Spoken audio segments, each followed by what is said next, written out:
Assalamualaikum warahmatullahi wabarakatuh. Perkenalkan, nama saya Alaika Hidayatullah dari kelas 10 DPIB 2. Pada video kali ini saya akan mempresentasikan tentang analisis data dan metode analisis data.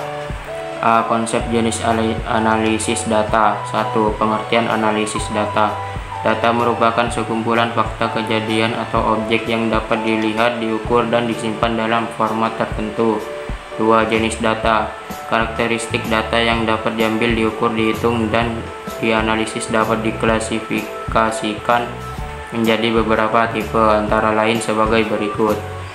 1. Data kualitatif. Data kualitatif merupakan representasi dari konsep data sebagai penerjemah data mentah belum diolah ke dalam format uraian, deskripsi, atau eksplanasi.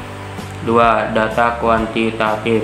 Data kuantitatif merupakan jenis data yang dapat diukur, dinilai, dan dihitung karena memiliki nilai berupa angka yang dapat dibuat statistik. B. Berdasarkan skala pengukuran. Data kuantitatif merupakan jenis data yang dapat diukur, dinilai, dan dihitung karena memiliki nilai berupa angka yang dapat dibuat statistik. 1. Data nominal. Data nominal adalah data yang dikelompokkan klaster berdasarkan kategori tertentu. Contohnya, kode X digunakan untuk menunjukkan populasi laki-laki dan kode Y untuk populasi perempuan. 2. Data ordinal. Data ordinal diperoleh dengan mengelompokkan data berdasarkan urutan peringkat dan hubungan antar data. Contohnya, korelasi data peringkat sekolah berdasarkan umur dan data kenaikan trafik jaringan berdasarkan jumlah pengguna. 3. Data interval.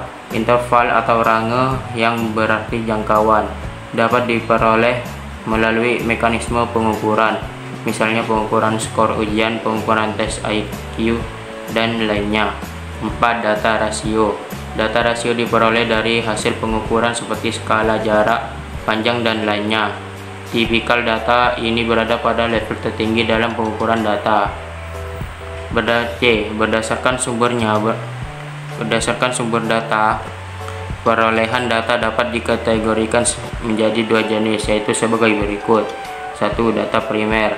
Pengambilan data primer dilakukan secara langsung pada objek penelitian, misalnya melalui interview dan kuesioner pada individu, organisme, konsumen, dan lainnya. 2. Data sekunder. Pengambilan data sekunder dilakukan secara tidak langsung, misalnya berdasarkan referensi jurnal dan data penelitian terdahulu. D. Berdasarkan bentuk dan penyimpanannya. Berdasarkan bentuk dan model penyimpanannya, dan dapat dibedakan menjadi dua tipe, yaitu sebagai berikut. 1. Data analog. Data analog merupakan data yang dibawa oleh sinyal dalam bentuk gelombang kontinu berdasarkan frekuensi dan amplitudo. 2. Data digital. Data digital memiliki format dalam pulsa listrik dengan besaran 0 dan 1 voltage dan low voltage, yang dikenal dengan istilah sinyal diskret. Analisis deskriptif. Metode analisis deskriptif biasa ditampilkan dalam mode visual seperti gambar, grafik, laporan, dan angka yang sering dimanfaatkan untuk menggambarkan kinerja bisnis atau proses kerja yang dapat digunakan untuk menentukan kebijakan selanjutnya. 2. Analisis diagnostik. Metode analisis diagnostik sering digunakan untuk menjelaskan, memberikan pemahaman, dan memodelkan kejadian sehingga mampu memberikan informasi tentang sebab akibat dan dari suatu peristiwa. 3. Analisis prediktif. Metode analisis prediktif dilakukan dengan mengambil nilai data terdahulu historis sebagai data awal untuk machine learning dalam rangka menentukan pola atau simpulan masalah. 4. Analisis preskriptif.